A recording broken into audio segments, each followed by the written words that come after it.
Hello, everyone. How's it going? It's been a while. Hold on while I get set up here. It's never perfect when I do these live streams. See the. There we go. Okay. Hopefully you can all see me and a few people are here. Let me know if you have any issues with the audio. Looks like we already have a couple people in the chat, so thank you guys for tuning in so promptly. Usually I would... Oh, we have Dave let me into the live stream. I have a major announcement. What is the announcement, Sean? What is it related to? I don't even know how I can let you in on this platform, by the way. Yeah, I'm just on OBS here, so. Anyway, I was going to just record a video today, like I usually would every couple weeks, talking about space news, and I figured why not do it live? It's been a while since I've done a live stream and talked to you guys and have a little bit of a chat back and forth while we're doing it. So just figured I'd do it very like impromptu, last minute. Wasn't too sure how many people would be around to check it out, but I'm glad we at least seem to have some people here. Hey, Hustle Brothers, new YouTube channel you guys can check out if you're interested. And yeah. I guess we're out of luck then, Sean. I'm sorry. Okay, so blah, blah, blah. If you're new here, consider subscribing, all that nonsense. By the way, I'm wearing my new Electron shirt, which I made and thought was pretty funny. It is on my little t-shirt store. Don't think we've had any sales yet, but I mostly just do it for fun and nonsense. Always open to new t-shirt ideas. Obviously, I don't want to infringe on anyone's copyright or, annoy anyone. So I would have to come up with my own designs. That's why they're pretty basic right now. But I think it's pretty funny anyway. So, first story of the day, and I'm sure I will get sidetracked and just start talking with you guys a lot, which is kind of half the point. But I guess I'll get started talking about the leadership change at Firefly. Not completely unexpected after the story the other day. So basically the board did announce that Bill Weber is no longer serving as CEO of the company, and they announced interim CEO will be Peter Schumacher, who was a member of the board already. Transition team will be looking for a permanent new CEO, so I don't expect this to be a permanent guy. But yeah, just, a lot of drama at Firefly right now. And yeah, good afternoon, Vrail and Greener as well. Thank you for joining. The allegations against the CEO, kind of vague. Apparently a VP of IT at the firm resigned because he lost confidence in the leadership at the company after reporting the issue to the board. And he was contacted by Payload but declined to comment. Anyway, after this story broke is really when all the discussions started, and then just a couple days after that, the board did decide to remove him. The interesting thing, though, is that at the time this article was released, they said their internal investigation hadn't found any wrongdoing, so I guess maybe they changed their minds on that. Curious to hear what you guys think, though. I've heard a lot of people say, what goes on between two adults is their own business and not really grounds to fire him. Other people say, and I kind of agree with this a little bit, like, yes, that is true, but when you get the power dynamics in effect where the CEO controls basically the career and living of the person in the other side of the relationship, then it gets a little awkward because, what if she wants to leave? Or anyway, I think it just gets awkward, and it's better to steer clear of all that. So another reason I'm happy we have Peter Beck at the helm. And I also just think you really need someone running these companies who has good engineering knowledge as opposed to more of like a business background, at least in my opinion. That's what I find in terms of companies that do better. We also heard that Max Polyakov, who was Basically, one of the owners of Firefly back in the day got forced out by the U.S. government. They had some weird concerns. He's a Ukrainian, and they seem to have weird concerns. He was like a Russian spy or something like that. He isn't. He's very patriotically Ukrainian and supporting them in the war and all that kind of thing. But he was forced out of Firefly a while back, and he had to sell his shares for less than he thought they would be worth. It's finally now allowed again to invest in U.S. aerospace companies and rocket companies. So I guess the government has basically admitted they were wrong on this one. And, I don't know why they banned him in the first place, whether there was some lobbying going on or some money. Really unfortunate, but I guess he could, if they do sell, invest in the company again. But I'm sure he feels like he didn't get, what his shares were worth at the time. Then we have the unfortunate news about the Viper rover from Astro Robotic. NASA, that is canceling this rover, which is a part of the CLIPS program. And, it's quite a sad story. So apparently there's cost overruns, which is not uncommon, of course, with these kinds of projects. And the Viper mission had increased 30% from $433 million to $609 million since the original launch date in 2023, which triggered an internal review.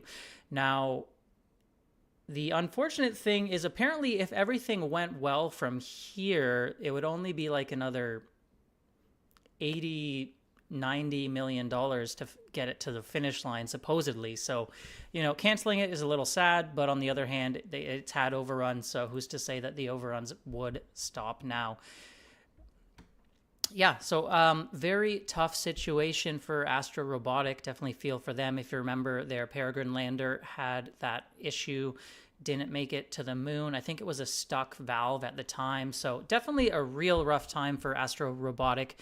I feel like they may be in a tough situation. I think the lander is still going. It's going to have a mass simulator as opposed to the actual rover, which seems a little odd to me, but I guess the mission will still go ahead, and, I hope it goes well. And then, of course, Astra had the announcement that they are closing their take-private transaction today. It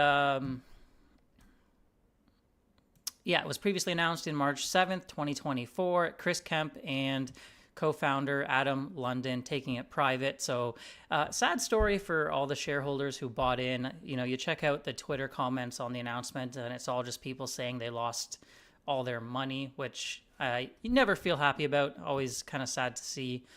But, guess maybe it'll be investigated at some point whether investors were misled in any way. But now we'll see what happens with the company after go private. I'm curious how many employees they have. Last I heard was around 200, but I feel like it's probably been cut a lot since then. Obviously, this stock did have a split, but we're looking at something like $292 per share all the way down to 50 cents. Really rough for the company. Chris Kemp did go on to say that Astra is now a private company and that Adam and him could not be more grateful to the team and the customers, shareholders, community that have supported them on that journey. And they're now going to focus their attention on successful launch of Rocket 4 and delivering their satellite engines from the Apollo Fusion business. Yeah. That is a good point, by the way, Dave. I think there is opportunity here for other private companies to jump in, and as long as there is no cost to NASA, they could potentially carry this Viper to the finish line if, they had a commercial case to do so, I believe. Hey, Curtis, thank you for tuning in and being a channel member as well. So I hope that does happen for the Viper rover, but I don't know about the business case for it. Maybe Dave, you even know more than me on that one. Another interesting story on Kemp. I just Scott posted this clip from the Wild Wild West video movie, which I think we should all watch. I haven't got the chance to watch it yet, but I'm hoping to do it tonight after I make this video. Very funny clip just about Kemp and like printed my own business cards. His style. I took the coolest NASA business card that I'd ever been handed, and then I made up a title. And I think I called myself the Director of Strategic Business Development. Invented the role, printed a business card, and just did that. I actually printed my own business. So to me, this is totally Chris Kemp's style. Just invented a job title, put it on his business card, printed the business cards. I mean, and then I wouldn't be surprised if he, you know, told investors in Astra, oh, this is my job title, that's why you should invest. So yeah, I mean, I can't wait to watch the whole video after this. Let me know, anyone in chat, if you guys have watched it, interested to hear your reactions, and if there's, you know, anything even wilder in there, which I'm sure there is. Can't wait to get to it. Then Timmy posted this meme, and I just decided to share it because I thought it was hilarious. Obviously, Kemp eating lead paint in the movie for some reason. So he's going, I'm here to launch rockets and eat lead paint chips, and I'm all out of rockets. Okay. Now on to Rocket Lab.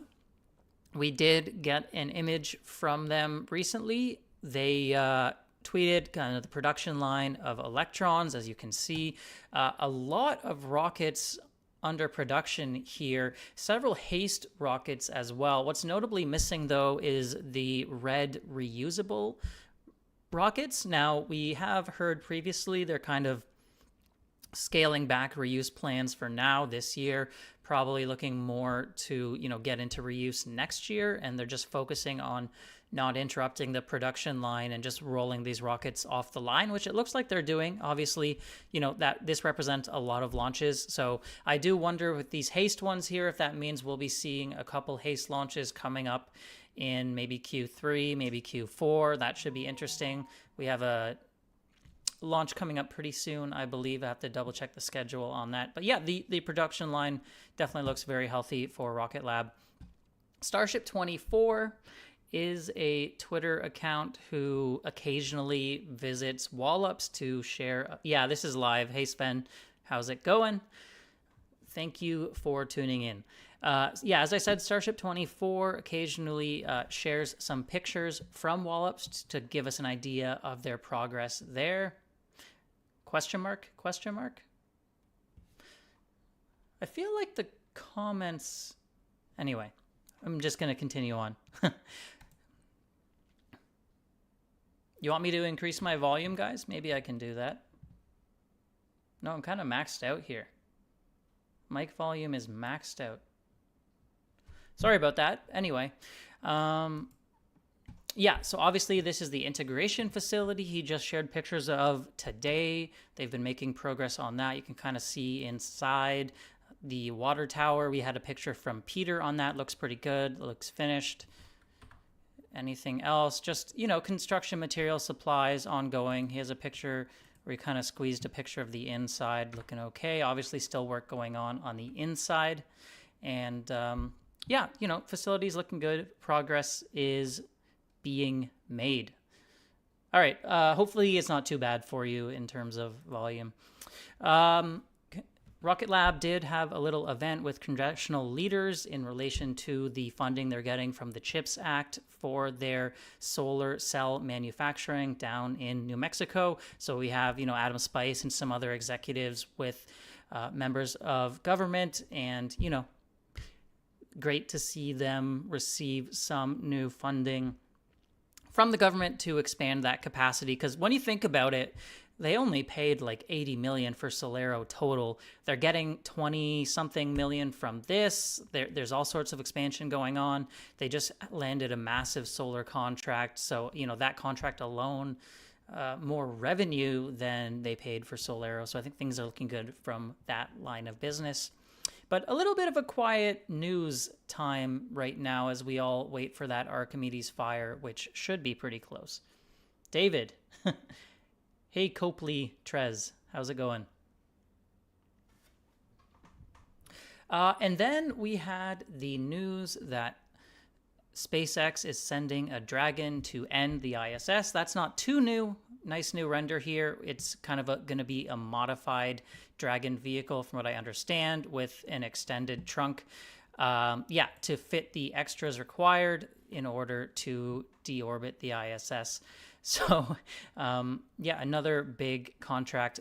Interestingly enough, apparently with this modified Dragon could not launch on a Falcon Heavy as is. So there would have to be some modifications to the Falcon Heavy, I understand, in order to launch this vehicle. So I don't think it's been decided yet what vehicle is actually going to launch this. Documentary has just aired. Yeah, I still haven't seen it, Mark. I'm hoping to watch it tonight, probably after this. Have my drink going already. And by the way, yeah, here's the post here. I was just going to say, documentary has premiered, and from what I hear from a lot of people, very good. So hopefully it brings a little bit more attention to Rocket Lab and Planet Labs. And yeah, I'm really just enjoying, because it's looking forward to it, because it sounds like there's a ton of, you know, off the cuff, like very blunt stuff from the CEOs. So looking forward to that.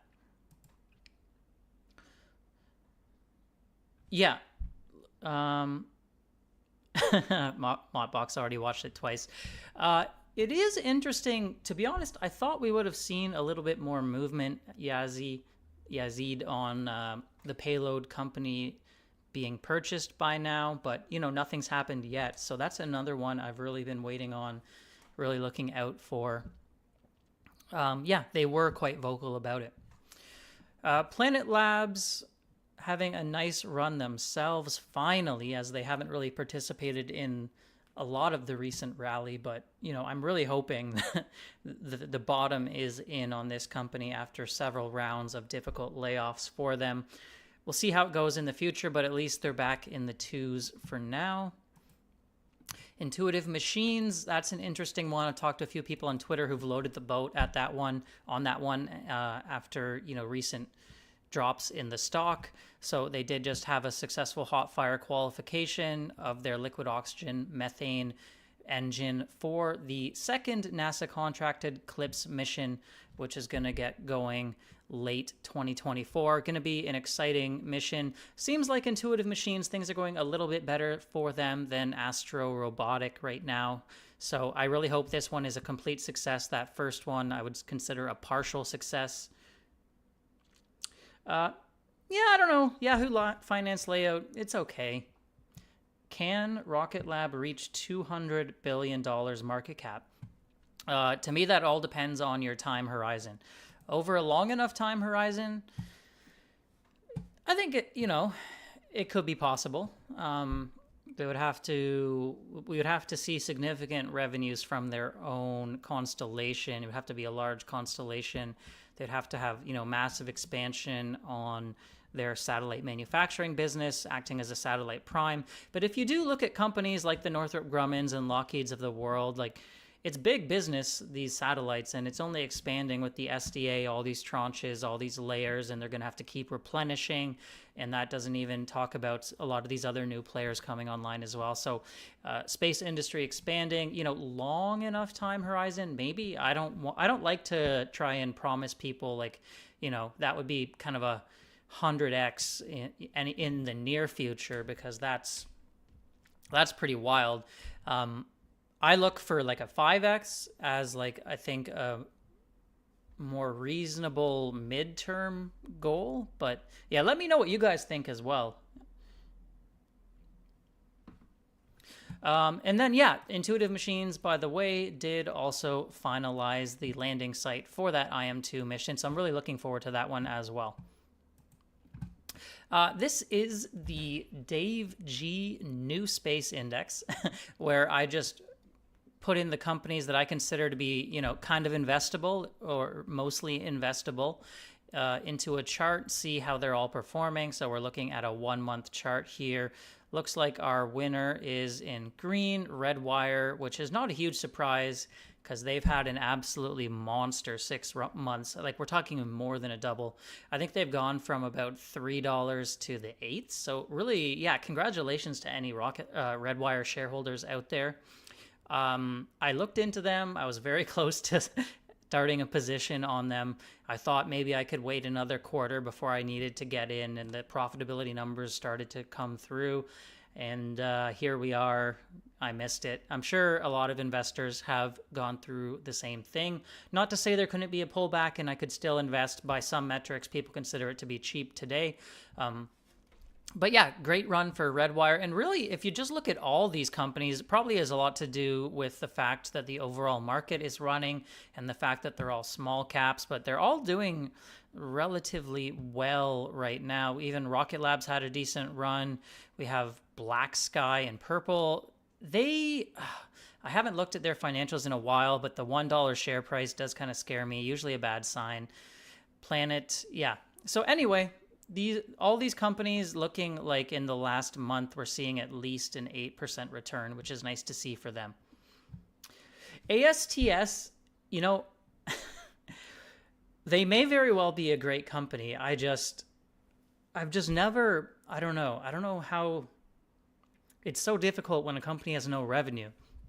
Like, it's okay when they're not profitable, but no revenue is tough for me, But they've had a great run lately as well. So the future may be bright for them. I'm not saying it isn't. It's hard to buy a company that's not making money right now, and it's hard to project into the future. But yeah, I wouldn't.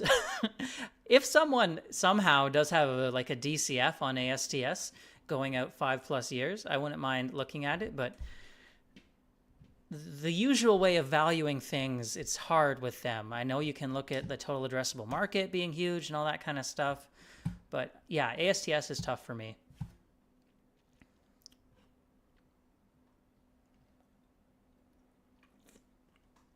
Yeah, and that's another good point about Redwire. Just because the share price looks high does not mean the market cap is high.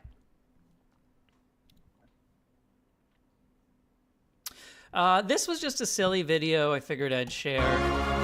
I'll mute it so we can talk while we watch it. But I shared it on Twitter. I don't know if you guys have seen it. This is a new Chinese company coming out of the woodwork with a extremely novel and never seen before design for how to reuse a rocket. Like, I don't know how they came up with this. It's really brilliant. It looks exactly like Starship, of course. And I wouldn't be I don't know how far along this company is. Obviously, anyone can come up with a cool looking animation. So, I wouldn't count on them launching anytime soon. But some of these Chinese companies and their rockets, what can you say? What can you say? And they're even looking like practically launching Starlinks here, I think. It's it's an interesting one, yeah. Okay, so they do have a platform at sea. I believe SpaceX has talked about doing that as well. So, yeah, we'll see if Cosmo Leap launches soon in the future. My confidence is not high on that because they have the render, but I guess we'll watch. Falcon 9 grounding obviously has a lot of ripples throughout the space industry, with so much relying on this one rocket for NASA and the entire industry really at this point. The issue, as I'm sure a lot of you were all aware, was with the second stage. The 20 Starlink satellites did not deploy to the correct orbit, have since fallen back to Earth. I believe it was a propellant leak that caused a RUD with one of those second stage engines. Apparently, SpaceX has submitted a request to the FAA to fly Falcon 9 while they're investigating the failure. They haven't received approval for this yet, but I think, in my opinion, the odds of them getting it is pretty good, considering just the history of the vehicle, how reliable it's been, how much it's launching, and frankly, how much it's needed to continue launching. Looking at some of the ripples we could be looking at, obviously the transporter mission, so Transporter 11 rideshare for small sats, Polaris Dawn coming up with Jared Isaacman. That's an exciting one. of course, ISS cargo flight, because Northrop Grumman's Cygnus cargo spacecraft is flying on Falcon 9 right now. So the options for resupply, as I understand it, are fairly limited. And Crew 9 Dragon, as well as, basically almost everything at this point when you compare it to the rest of the industry. So wouldn't shock me at all to see them get that approval to investigate while they're having the failure. But yeah, let me know what you guys think. I did see that as well, by the way. Who mentioned that? Sorry, apparently the drone ship is already heading back out, so maybe they have some indications that they think they will get that approval. Stamo said that. Yeah, thanks for sharing, Stamo. And that's another channel member showing up. Thanks for stopping by.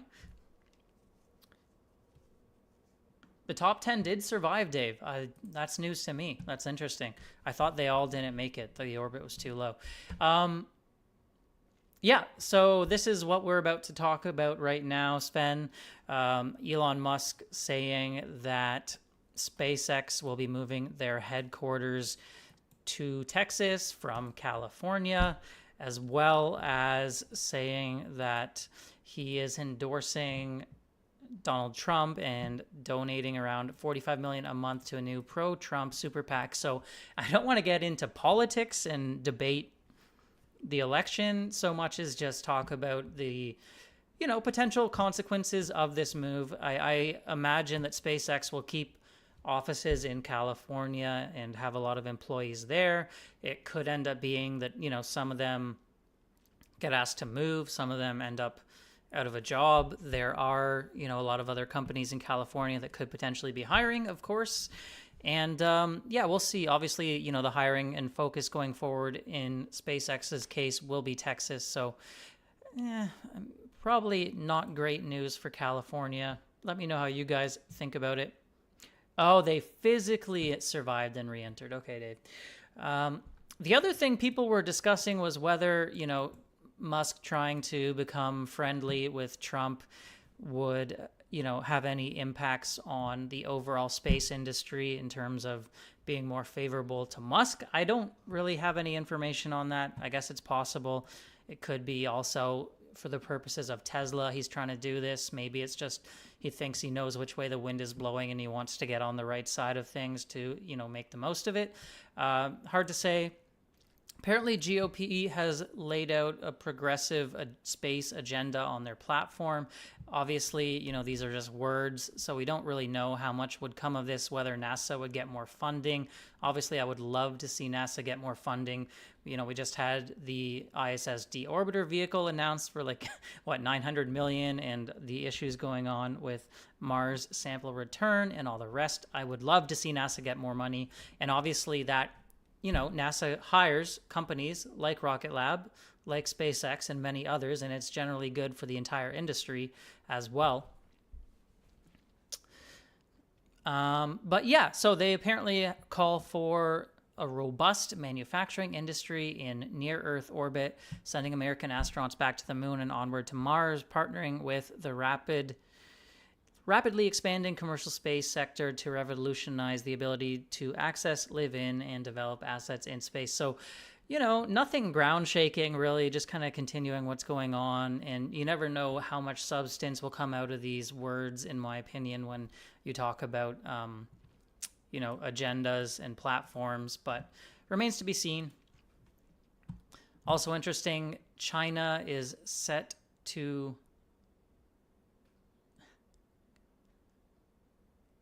that's an interesting take. Convinced that SpaceX is doing great despite Elon, not because of him.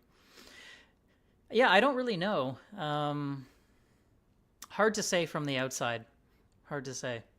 He's not without controversy of his own, of course, and I'm sure he's ruffled the feathers of many SpaceX employees who are probably good engineers.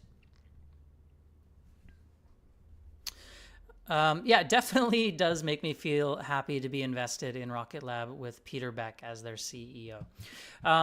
China, as a last piece of news, getting ready to boost their space launch capabilities with the first launch of the Long March 12 rocket. China space industry I've been starting to follow a little bit more closely, as they are kind of pushing a second space race with the US, looking to get their own lunar base going, working with Russia and working on reusable rockets. They've already got a newer space station. Interesting times.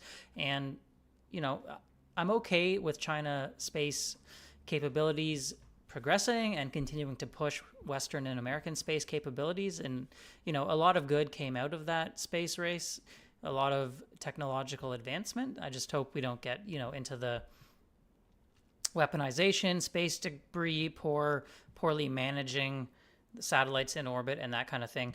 So we'll have to see with the Long March 12 payload capacity, 12,000 kilograms. It'll be interesting to see when it launches. That is, Starship is Elon's baby. I did see that lunar cave. That was interesting. That is the final piece of news I have for you today. Yeah, just curious your guys' thoughts on any of those news items or anything else you might want to talk about. How's your investments doing? Are you holding Rocket Lab? I assume some of you are. Any Redwire investors or lunar investors out there, or even Planet Labs? How do you feel about the Firefly firing? Do you think it was justified or not? Yeah, curious to hear from the chat before we call this a stream. Let me know what you think.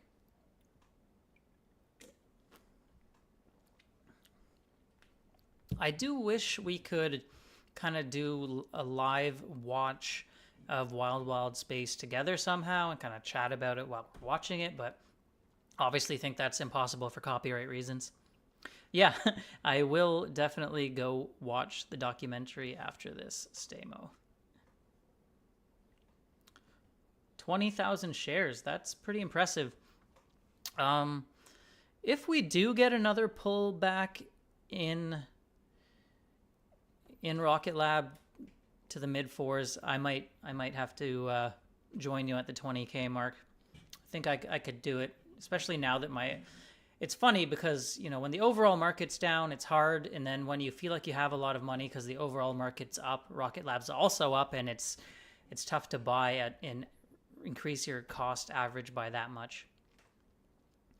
Push back to end of 2025 could be possible. I don't have any information more than you guys on that. I still hope for a mid 2025 launch, but rockets are known to get pushed back. Yeah, I think people are starting to understand that more and more, Mark. I mean, you look at like that Chinese rocket video and some of the claims Astra made, and you really, if you're going to invest in space, you really need to try and figure out who's for real and who isn't. Weekly purchases are good as well. Yeah. By the way, sorry I haven't been able to, I guess, make as many videos lately.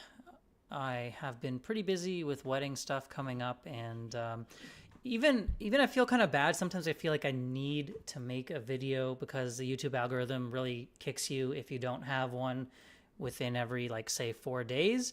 So then that really pushes you to make a new one where you may not have been able to research and provide interesting data as much as you want to. So hopefully towards the later half of September, I'm really going to as well.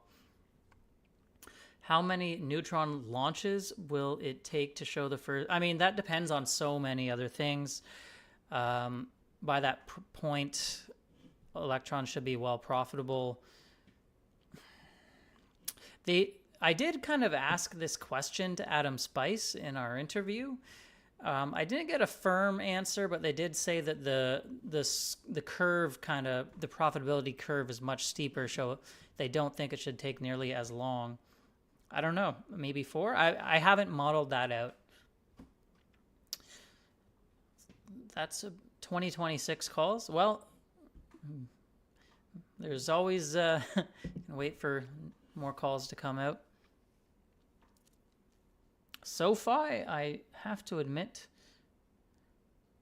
I do not own any. They have said, Nick, that they think the breakdown will kind of go towards a bit more of a 50-50. When Neutron comes online, that should be a big boost to launch to help, at least in the short term, bring it more to a 50-50 ratio.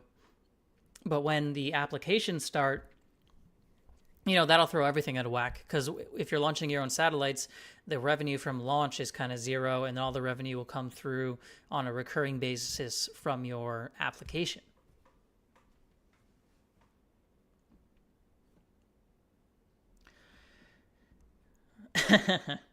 Thanks, Bruno.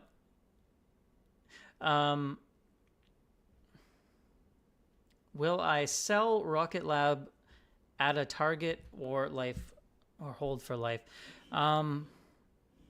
It's tough, because I love the company, I love what they do, but as an investor, sometimes things get irrational. And I guess one of the mistakes I made is when I held Tesla and they went to all-time highs and the revenue really didn't justify it at the time. I just said, I'm going to hold it for life, and I'll probably be fine doing that. And obviously they've had a recent bounce back, but if I had sold at 400 and bought back in at, say, 100, obviously I'd be laughing. I think I'd have to play it by ear, see what the situation is, what kind of growth rates I'm expecting in the future, what the EPS is looking like, and the situation with the company, whether Beck is still in charge, all that kind of stuff, to make a decision then if I would sell some shares. More likely, if I thought Rocket Lab got very overvalued, I would just sell some and not all, because I love the company that much. And then those some I did sell, I would just plan to buy back in at a dip. If I plan to sell, you quit. I do not plan to sell in the next 10 years. How's that for you? If Rocket Lab has a slow growth rate and goes to a price to earnings ratio of 1,000, then, we might have to think about it. We have to be logical, unfortunately. That would probably, being honest though, that might kill my channel if I sold any Rocket Lab shares. Should be tough.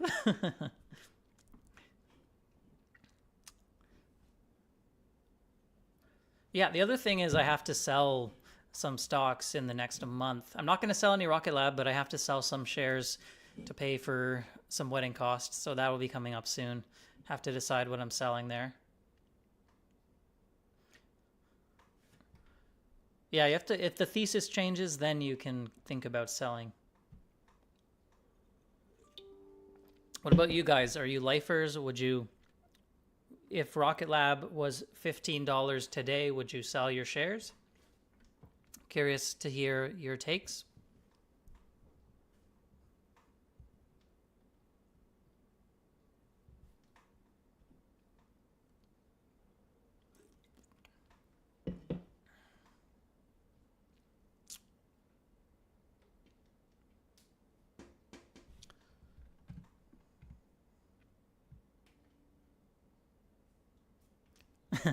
The delay on the chat, I don't even know what I'm being congratulated for. I assume the wedding.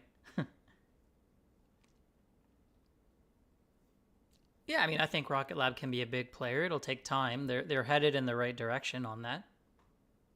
You would trim at 20? Yeah.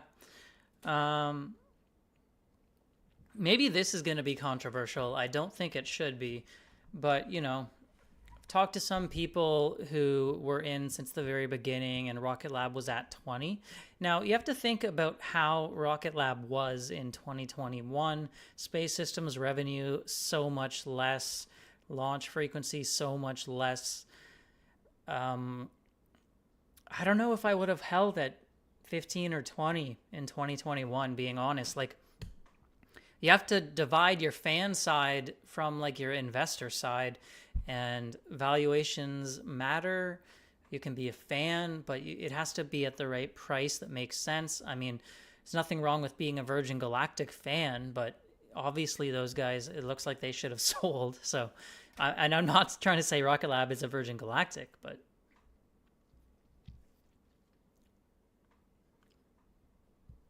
you hold until 200? I like it. Let's go. Long enough term.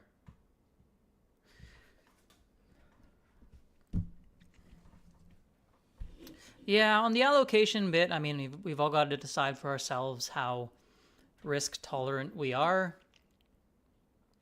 I think now that my Tesla has recovered, assuming that is still the case in a few months, I could probably afford to put some more money into Rocket Lab. So we'll see. 40%. Yeah, the thing is, a lot of us are up at this point, which is great. So it's also difficult for me to average up my cost basis. I always never want to do that. I know it's kind of a fallacy, like it's not smart, but it's a psychological thing, I guess.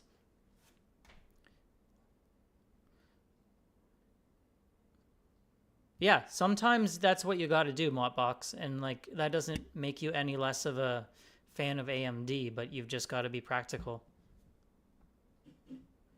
From 10 to 20. Yeah. Yeah, that's how it goes, Bruno. I had a similar experience, as I said, with Tesla, where now I feel like I should have sold, and I didn't do enough of the back end work, calculating valuations and understanding ratios and all that kind of stuff back then. But I try to learn from it. That is a cool picture, I have to say. Interesting, so much is going on with Firefly, all these announcements, launching out of Sweden, launching out of Wallops, obviously, and now a new CEO. Yeah, and MLV coming along, obviously, and they've just got hot fires going, and now a new CEO. I don't know. It'll be interesting to see what happens. What do I think their space application will be? Yeah, this is the $1 million question. Personally, I think it will not be down mass, which would be like a Varda type situation. I don't think it will be an Earth observation either. I think communications is just the biggest market by far. So, some kind of communications network, like, I don't know all the details. Maybe the military wants communications capabilities, but they don't want it going over the internet like a Starlink does, and they can have like a secondary network that's not on the internet, like a back channel for data and communications, and they can provide stuff like that, which is very secure. They do seem to do a lot of work with the government. I'm waiting to find out, and I'm really waiting for the acquisition of the payload company so that we know what kind of payload capability they want, which should point us in the direction of what kind of constellation they want. And I did think that I thought after the capital raise, I thought that might have happened by now, but still hasn't, unfortunately.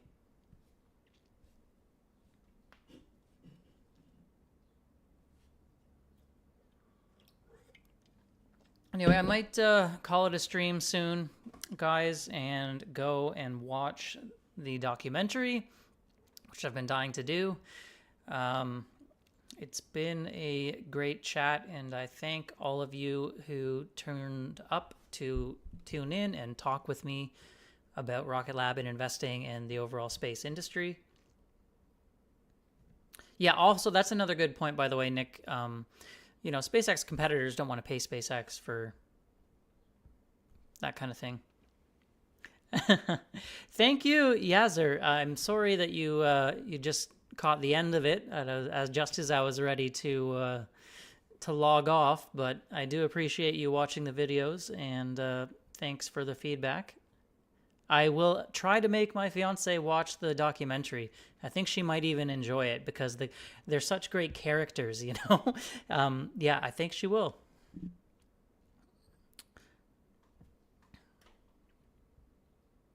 Yeah.